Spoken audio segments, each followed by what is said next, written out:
اگر وہ صرف ایک سیاستدان ہوتے کل اپنا جلسہ کبھی مؤخر نہ کرتے، کیونکہ پورے ملک سے موبلائزیشن تھی، مختلف علاقوں سے بہت سے لوگ رات کو اسلام آباد 2 راتیں پہلے آ چکے تھے۔ وہ ایک لیڈر ہے اور اس وجہ سے اس نے اپنے کارکن جو اس کو اپنے بچوں سے زیادہ شاید عزیز ہیں، کارکنوں سے شاید قاسم سلیمان سے زیادہ محبت کرتے ہیں، اور اس وجہ سے انہوں نے ان کو کل ایک موقع اس حکومت کو، اس تمام ریاست کو ایک اور دیا ہے کہ ہوش کے ناخن لیں۔ ایک سیاسی جماعت ایک جلسہ کر رہی ہے، جلسہ ہو جائے گا، پرامن طور پہ منتشر ہو جائے گا، تو اس ایک جلسے کو اتنا ہوا کیوں بنایا ہے؟ عمران خان صاحب نے اس کا اظہار کیا ہے کہ انشاءاللہ اچھے دن آئیں گے، عمران خان صاحب باہر آئیں گے، ریلیز ہوں گے، لیکن کل انہوں نے بڑے دل کا مظاہرہ کیا ہے اور ان سب لوگوں کو میسج دیا ہے کہ انتشاری ہم نہیں ہیں، انتشاری کوئی اور ہے۔ ہم نے کل پھر اس ملک کو ایک دوسرے 9 مئی سے عمران خان صاحب نے بچایا ہے۔ ایک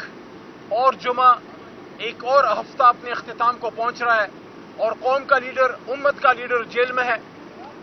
یہ 1 سال جو جیل میں عمران خان صاحب کا ضائع کیا گیا، یہ ایک شخص کا 1 سال نہیں، یہ 25 کروڑ کا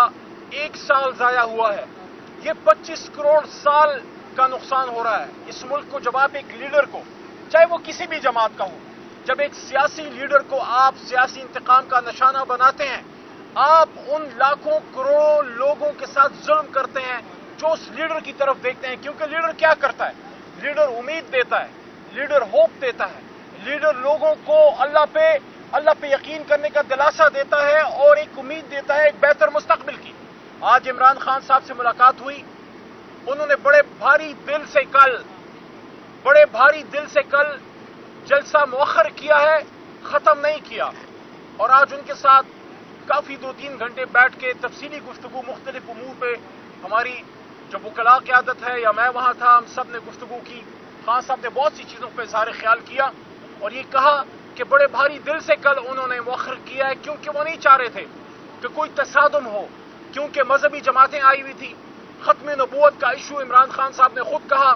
کہ ہمارے دل کے بڑے قریب ہے، اور انہوں نے خود یہ کہا کہ میں امریکہ جا کے اس ایشو پہ ہم نے حرمت رسول صلی اللہ علیہ وسلم کی جنگ لڑی ہے۔ تو کل جب سپریم کورٹ میں اتنا اہم کیس تھا اور جس میں تحریک انصاف کی طرف سے نمائندگی بھی تھی، قومی اسمبلی کے فلور پہ تحریک انصاف کی طرف سے میں نے، پھر ہمارے اہلائے صاحبزادہ حامد رضا صاحب نے، اور پھر سپریم کورٹ میں ہمارے وکیل جناب سردار لطیف کھوسہ صاحب نے، ہم سب کا اس میں رول ہے۔ جمعیت علماء اسلام کے مولانا فضل الرحمان صاحب آئے ہوئے تھے، اس پہ TLP کے ہمارے بھائی آئے ہوئے تھے، اور عالمی ختم نبوت کی تنظیم کے ہمارے علماء کرام آئے ہوئے تھے، جید علماء، بہت سے ہمارے رفقائے کار، اور اس کام میں تو پوری قوم ساتھ ہے۔ ایک تو یہ ایک بہت اہم ایشو تھا کہ جس کی وجہ سے عمران خان صاحب نے کل یہ فیصلہ کیا، اور دوسرا چونکہ آخری وقت میں پھر حکومت نے گھبرا کے NOC ختم کی ہے، تو خان صاحب نہیں چاہ رہے تھے کہ تصادم ہو، اس وجہ سے لیڈرشپ نے کل یہ پیغام دیا جو ہمیں بھی نہیں پتا تھا، ہم سب کے لیے شاکنگ تھا اس وقت، لیکن جب تفصیلات کا علم ہوا، رات کو کور کمیٹی کی میٹنگ ہوئی، اس کے بعد اس بات کا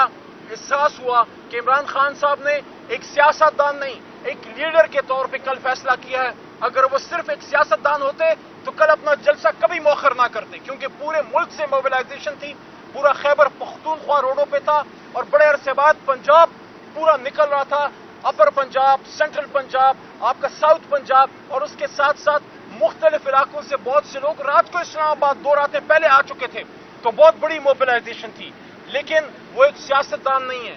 جس کا نام عمران خان ہے، وہ ایک لیڈر ہے، اور اس وجہ سے اس نے اپنے کارکن جو اس کو اپنے بچوں سے زیادہ شاید عزیز ہیں، یہ میں آپ کو دل کی بات بتا رہا ہوں کہ اپنے کارکنوں سے شاید قاسم سلیمان سے زیادہ محبت کرتے ہیں، اور اس وجہ سے انہوں نے ان کو کل ایک موقع اس حکومت کو، اس تمام ریاست کو ایک اور دیا ہے کہ ہوش کے ناخن لیں۔ ایک سیاسی جماعت ایک جلسہ کر رہی ہے، جلسہ ہو جائے گا، پرامن طور پہ منتشر ہو جائے گا، تو اس ایک جلسے کو اتنا ہوا کیوں بنایا ہے؟ ہاں، البتہ ایک بات آج عمران خان صاحب نے کلیئر کی ہے کہ جو 8 ستمبر کا ہمارا جلسہ ہے، اور جس پہ انتظامیہ نے پہلے سے NOC بھی ایشو کیا ہے اور یقین دلایا ہے کہ آپ کل والا جلسہ جو 22 اگست کا تھا اس کو آپ مؤخر کریں، تو آپ 8 ستمبر کو آپ کو سیکیورٹی بھی دیں گے، آپ کو جگہ بھی مناسب دیں گے، اس پہ کوئی پس و پیش نہیں ہے۔ خان صاحب نے آج کلیئر کیا ہے، میں بھی وہاں موجود تھا، اور بھی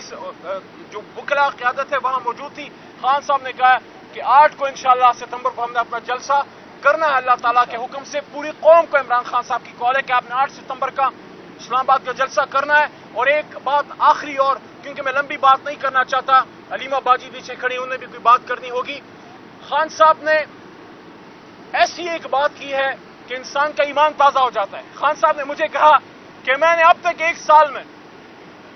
خان صاحب نے کہا کہ میں نے اب تک اس پچھلے ایک سال میں نے البتہ ان سے پوچھا کہ خان صاحب زندگی میں آپ نے یہ پہلی بار بہت طویل عرصہ اکیلے گزارا ہے، آپ تو ہمیشہ عوام میں لوگوں میں رہے، بہت کچھ سوچنے کا موقع ملا ہوگا. انہوں نے کہا میں نے 4 بار قرآن اس کو تفسیر کے ساتھ، ترجمے کے ساتھ پڑھا ہے، بہت سمجھ کے پڑھا ہے، بہت سی چیزوں پہ سوچا ہے. تو خان صاحب نے پھر خود سے یہ کہا کہ میں نے 1 سال ہو گیا ہے، میں نے اپنے وہ کلاس سے یہ نہیں پوچھا کہ میں کب نکلوں گا باہر. انہوں نے کہا یہ اللہ کے فیصلے ہیں، اللہ مجھے اندر لانے والا ہے، اگر اللہ نہ چاہتا کوئی مجھے ایک رات اندر نہیں رکھ سکتا. اور عمران خان صاحب نے یہ بھی کہا کہ ایمان والا بندہ جو ہوتا ہے وہ اللہ سے توقع رکھتا ہے. انہوں نے کہا جب اللہ چاہے گا ایک دن بھی میں جیل میں ایکسٹرا نہیں رہوں گا. اور اس وجہ سے انہوں نے یہ کہا کہ اللہ یہ ہے جو آپ کو عزت دیتا ہے، اللہ یہ ہے جو آپ کو روزگار دیتا ہے، آپ کو روزی دیتا ہے، آپ کو پیسہ دیتا ہے، آپ کو شہرت دیتا ہے. تو عمران خان صاحب نے اس کا اظہار کیا ہے کہ انشاءاللہ اچھے دن آئیں گے، عمران خان صاحب باہر آئیں گے، ریلیز ہوں گے. لیکن کل انہوں نے بڑے دل کا مظاہرہ کیا ہے اور ان سب لوگوں کو میسج دیا ہے کہ انتشاری ہم نہیں ہیں، انتشاری کوئی اور ہے. ہم نے کل پھر اس ملک کو ایک دوسرے 9 مئی سے عمران خان صاحب نے بچایا ہے. 9 مئی میں جو ہوا، آج عمران خان صاحب نے پھر کہا کہ اس کی آپ کیوں نہیں فوٹیجز لاتے، آپ اس کی فوٹیجز لائیے، آپ کو کلیئر ہو جائے گا کہ جلاؤ گراؤ کس نے کیا، آگ کس نے لگائی، تشدد کس نے کیا، نقصان کس نے کیا. آج اگر ہم یہاں پہ محفوظ کھڑے ہیں تو عمران خان صاحب نے کہا کہ ہم نہیں، یہ کوئی اور ہیں جو یہ سارا کچھ کر رہے ہیں، جنہیں 9 مئی کو یہ سارا ہمارے خلاف ہوا. ہم تو ایک پرامن احتجاج تحریک انصاف کر رہی تھی. تحریک انصاف کی تو ہسٹری ہے 25-26 سال سے پرامن سیاست کی، پرامن احتجاج کی، پرامن جلسوں کی. اور پہلی بار پاکستان کے اس وقت سیاسی کلچر میں بے نظیر صاحبہ کی شہادت کے بعد ایک لیڈر رہ گیا جس پہ پوری قوم کھٹی ہو سکتی ہے. اس لیڈر کو اندر رکھ کر آپ اس کا کم اور ملک کا زیادہ نقصان کر رہے ہیں. میں نے کل رات یہ بات کی کہ وہ تو وزیر اعظم ہاؤس میں ایک زندہ ملنگ درویش تھا جس کو وزیر اعظم کی ہاؤس کی چکا چوند سے کوئی کام نہیں تھا. اس کے من میں تو صرف پاکستان کا سودا سمایا ہوا ہے کہ پاکستان ترقی کرے، پاکستان وہ مقام حاصل کرے جو دنیا میں ہماری معراج ہے. آپ سب کا بہت شکریہ. انشاءاللہ جلد اسلام آباد میں بڑا جلسہ ہوگا، اس کے لیے پوری قوم اپنی تیاری رکھے.